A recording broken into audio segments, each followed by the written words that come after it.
Hello, I'm Alice Hiller, bringing you the Bird of Winter podcast series. The podcasts explore ways to be playful and adventurous with language, while also staying safe if you work with difficult materials, like I do.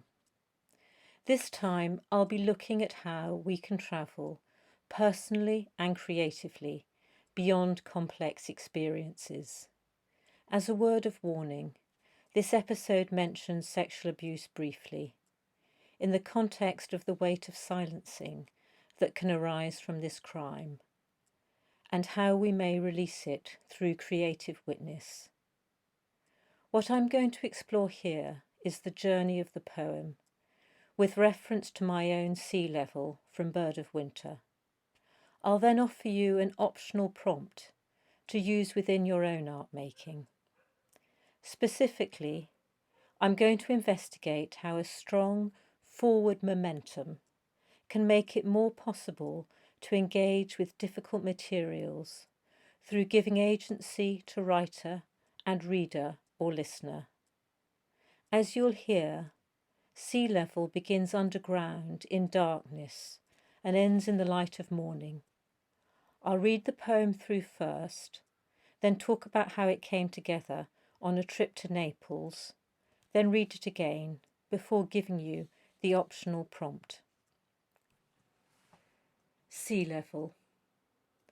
There will always be the city beneath this city, charted by no one, where columns of stone tiers cling to the ceilings, whose people were once lost or vaporized, their houses and temples buried and forgotten.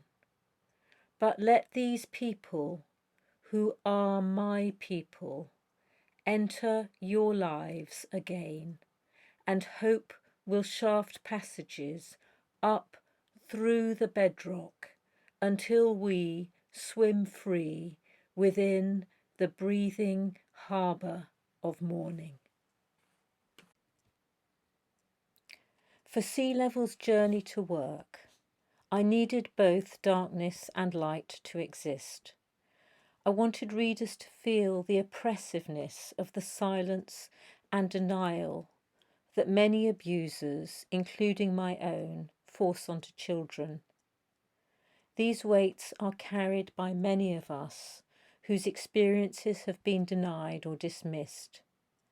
Having encountered them within the physical landscape of the poem, we can enter into the relief that arises when they are released, by us all being fellow travellers along the shared way. As you'll have heard, sea level begins. There is always a city beneath this city, charted by no one. The opening lines came to me in the middle of the night during a visit to Naples. That day, I'd visited the palatial Archaeological Museum in the grimy heart of the city, whose soundtrack is a symphony of car horns. Extraordinary finds, from statues to frescoes to humble objects from daily life, were excavated from the volcanic rock that covered the ancient city of Herculaneum. These are displayed in room after room, alongside equally dazzling and moving treasures from the neighbouring city of Pompeii. Pompeii was covered with ash that was relatively easy to remove, but 4 metres of solid rock settled onto Herculaneum when Vesuvius erupted. The original excavators had to tunnel down below the modern town of Ercolano at great personal risk, beginning during the 18th century. Reading about them and seeing old illustrations called to mind my own painful stumbling process of excavating my childhood memories. Like many people, I worked on this with the support of a psychotherapist to have professional guidance around managing the sometimes overwhelming feelings that returned as I put my story of being groomed and sexually abused as a child back together. I'd recommend that anyone exploring a complex history puts care measures in place. Turning to sea level, the visit to Naples was in December 2018. It took place around the anniversary of when the penetrative sexual abuse began during my childhood. I was 8 at that terrible time, back in the foggy, cold December of 1972. Even 40 plus years later, whenever I can, I go abroad briefly in December to avoid the light in England, which can intensify the return of difficult memories. That particular evening in 2018, despite being in southern Italy, I'd woken from a petrifying nightmare. The feeling it left me with, after a day of imagining the still largely buried ancient city of Herculaneum, led to the phrase, "The city beneath this city, charted by no one," dictating itself to me in the dark hotel room. I was also mapping my own underground memories, nestled beneath the surface of my daily life. Jotting this phrase down on a bedside scrap of paper, I next heard "where columns of stone tears cling to the ceilings." These were my own frozen emotions, unarticulated and unacknowledged until my 30s. I felt them suspended like brittle stalactites, as is the case for so many people who have experienced trauma. But the image wasn't exclusively sad. Stalactites are objects of great beauty, crystalline structures created from dripping water. They sparkle when lit up. Getting those lines onto the paper, I felt energy rising within them, driving their narrative forwards. What came to me next was an image that called back the lost inhabitants of my underground city, whose people were once lost or vaporized, their houses and temples buried and forgotten. This, of course, happened historically to the citizens of Pompeii and Herculaneum, whose lives we now know in considerable detail thanks to the work of recovery that's been undertaken by archaeologists and scholars. And by being written down, I knew that the spell of denial thrown over my own life was being reversed. This also happens when other buried histories, including those of enslavement, persecution, and genocide, are recovered and documented. Writers including Primo Levi, who recorded his experience of Auschwitz and the long journey home, and Toni Morrison and Maya Angelou, who explore and record the histories of enslavement and racism, were integral to my own process of giving creative testimony to the crime of sexual abuse in childhood. Carried forward by their examples, scribbling in bad handwriting by the streetlight coming through the gap in the curtains, I felt myself caught up into the process of collective witness. This was the journey of the poem, from darkness to light, from silence to noise, as it took hold of me, with the Bay of Naples moving as a wash of liquid blackness beyond the town. I heard, "Let these people who are my people enter your lives again." What had been denied and pushed down was rising up in a way that made me think of a different set of tunnels altogether. These were the tunnels under the Sicilian town of Ortigia that I had previously explored with my younger son on a family holiday. Ortigia has existed since classical times, and its main church is made from a former Greek temple, whose columns are still visible within the walls. Ortigia's deep network of tunnels were used over the centuries for rituals, burials, and shelter, including from bombing during the Second World War. They formed places of safety, as we discovered during our guided tour. Going underground in the town square, the musty, twisting passages emerged from darkness into the light of day at sea level, where the white gold rock of the island meets the turquoise waves. The photograph I chose to illustrate this podcast was taken on that holiday. Being with my own son by the iridescent waters of the Mediterranean was in my mind as the last lines of the poem came to me, as you'll be able to hear again now. Sea level. There will always be the city beneath this city, charted by no one, where columns of stone tiers cling to the ceilings, whose people were once lost or vaporized, their houses and temples buried and forgotten.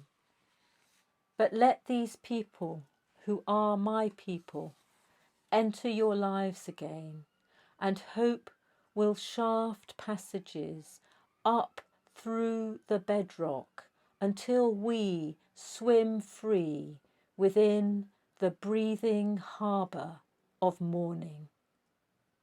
Sea level moves from suppression and denial into life and community, but the double sound meaning of its final word, morning, holds within it an echo of the sorrow and loss, which is also part of the process of the poem.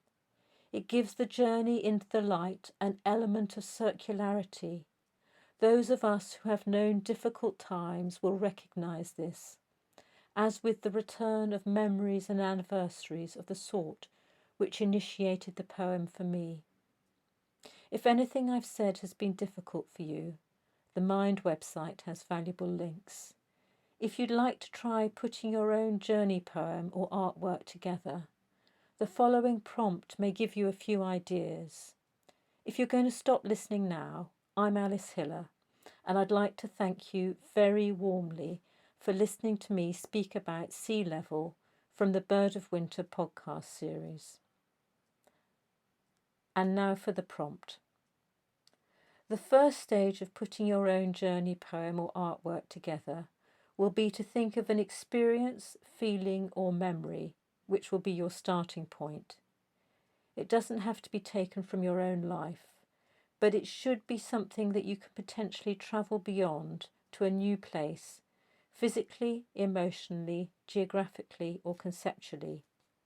This is what will give your work its forward motion. In my case, the journey was from my child to my adult self, from a crime taking place to its anniversary many decades later, and from an individual silenced position to a collective act of witness. You will have your own start and end points, but be careful if your explorations start to feel upsetting for any reason, and plan beforehand how to stay emotionally safe. You might want to have a friend you can contact with, or a helpline you can call, or another form of support. The next stage is to select your recording materials. You could write on a sheet of paper or in a notebook, or type into a new document on your computer, or speak into your phone using a voice memo app. All are equally good. Once you're ready, set a timer for 5 minutes, then write or speak freely and without censoring yourself about the starting point of your experience. What you're looking to capture is the emotional mood and colour of the subject, rather than any formal description. Rough jottings, phrases and images are great. The next step will be to repeat this writing or recording process for another 5 minutes, envisaging and describing the place where the journey travels to. You could do this straight after, or you might want to leave it until another day, week, or even month. Sometimes poems and artworks come quickly, but other times they reveal themselves to us more slowly and gradually. When you've got the 2 sets of material, combine them into a single document so you can see how they sit together. Beyond this, or alongside the process, you want to start thinking about a physical terrain across which the emotional journey of your poem or artwork can realise itself. In my case, it was the double set of tunnels in Herculaneum and Ortigia, which became a single joined underground landscape. They could be landscapes you know personally or ones you've experienced either online or via film or television or books. They could be from the past or the present. Once you've identified your landscape or landscapes, you want to generate some words around them. If they're nearby, maybe visit them with your phone to speak into or paper to write on. Otherwise, spend some time just looking at them online or in books. As you're engaging with the landscapes, notice the feelings and ideas that come up. And again, jot down phrases and images. Do it as a timed session if that's feasible and helpful. As before, be careful if this starts to feel upsetting for any reason, and plan beforehand how to stay emotionally safe. Your final step will be to bring together the two sets of words and images about the experience and the landscape in a way that makes the journey of your poem or artwork travel forwards through time and across geography to its place of arrival. Good creating, and thank you for listening. I'm Alice Hiller, and if you enjoyed this Bird of Winter podcast, you can find more about the different aspects of working creatively on my alicehiller.info blog at WordPress or via YouTube.